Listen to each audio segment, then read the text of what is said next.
Hey Student Success, this is your video for week 15, which means we are almost done. This is a 16-week course. Not that there's a final exam, but this is a course that lasts every class period throughout the entire 16 weeks. So this is for Wednesday, April 29th. I am going to be posting week 16's video very shortly after week 15 so that everyone can kind of wrap up the course early if they would like to. So let's get started. So due tonight, as a reminder,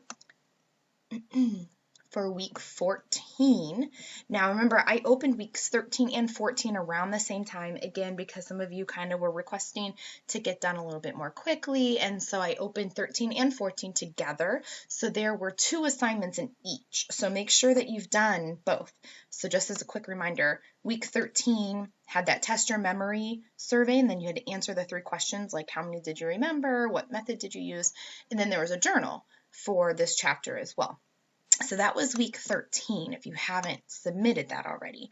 And then week 14, which is due tonight for week 14 attendance, was a how well do you study? And it was just a survey. So if you go into kind of your assignments here, there's just a survey there. So you'll take that and it should automatically record into Blackboard. And then your journal for that chapter. So those were the 2 things assigned with week 14. So keep those in mind. If you haven't submitted all 4 of those assignments from weeks 13 and 14, make sure you do so. Week 14 attendance assignments are due tonight. Okay, so week 15, which is what this video is for, again, Wednesday, April 29th. Week 15, if I go in here, you'll see it's chapter 5, and there's going to be 2 assignments in here as well. So I'm going to kind of go through this slideshow here. This chapter is about critical and creative thinking.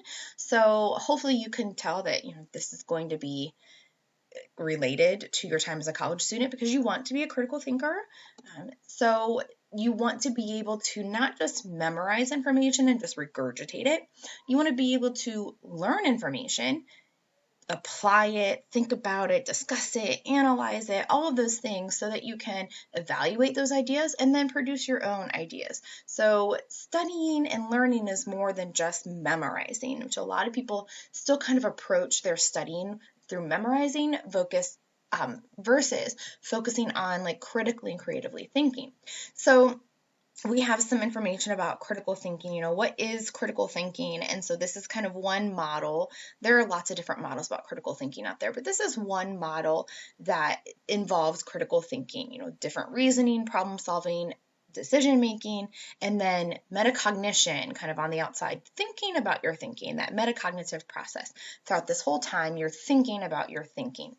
So again, the chapter will kind of go through and talk about how do you go through critical thinking. And one of the ways is by reasoning, by looking at arguments. Look to see when authors or texts present information.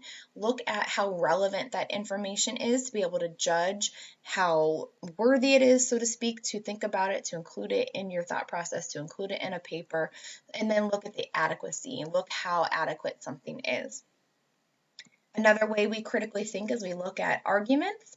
Is it relevant? Is it logical? This, I think, applies especially in the age of social media, where people at the drop of the hat will just share information and they don't ever look at the source. They don't ever look at how logical it is. They don't look at the author. So all of those are important in critical thinking. Again, not just assuming information is accurate, but really looking at it and analyzing that information. So you want to look at those things and kind of look at your own assumptions as well, and look at how the author is presenting the information. So that's what more of this chapter will talk about, is ways to kind of think about how to critically think, how to reason, how to look at how authors are presenting their arguments. So these are all ways, again, this is great when you listen to politicians because they often kind of go against all of these things. They'll say something like researchers claim, experts claim, but they don't ever necessarily say who those experts or researchers are. They'll say things like, more than half, when it literally really is only a tiny little bit more than half. So those are also things that you want to look at when you are critically thinking, critically analyzing a piece of text.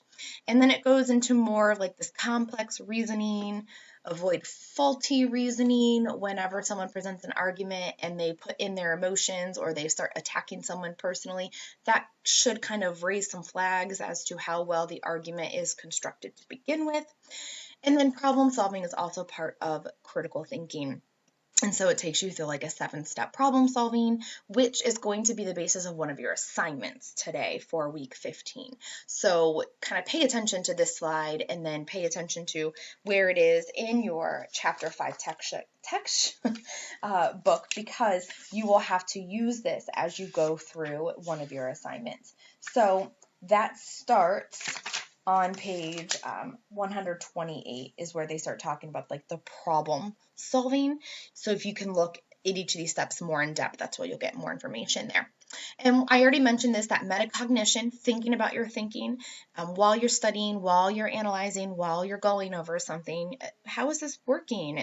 Do I understand this?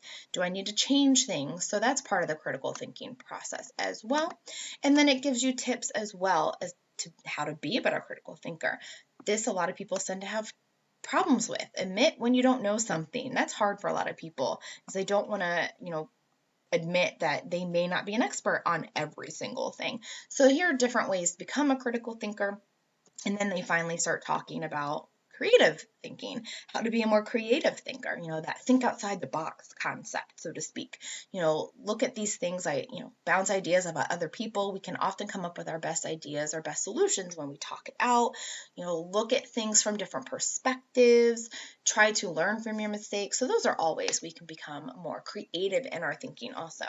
So again, I would encourage you anytime I go through these PowerPoints to kind of look and see, is there a particular area that you're like, you know what, yeah, I really struggle with critical thinking, or I really struggle with analyzing arguments or creative thinking, and just hone in on that section in particular and take a more in-depth look at it.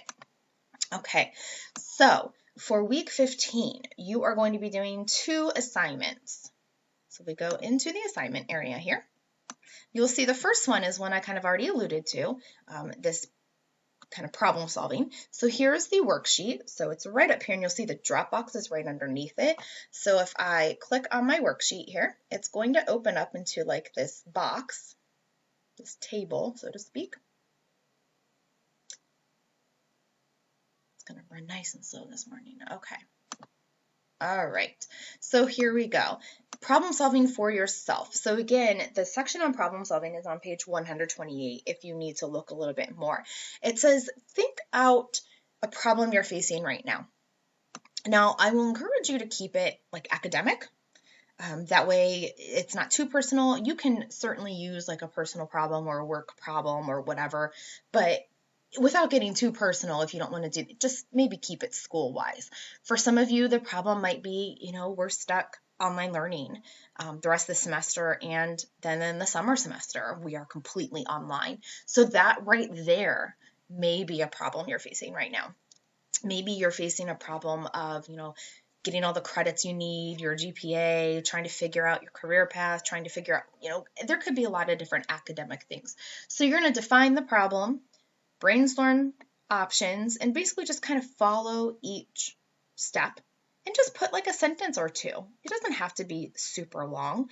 So just like a sentence or two to give me kind of the idea that you know how to go through that process. Because the whole point of the 7-step problem solving process is to think out decisions ultimately, so that you're not making uninformed decisions, that you're not making decisions very hastily when it's important for you to really be thinking about them. So 1 or 2 sentences per step. And then when you're done, make sure you save it. And back in the assignment folder, there's the Dropbox. Okay, the second assignment for this week is your number 9 journal. So it's the 9th journal of the semester. It's just out over chapter 5. So same thing that you've been doing all along. Please make sure that you are either, if you're doing the action, you are talking about how the case would go differently. So this chapter talks about insight. I mixed them up real quick.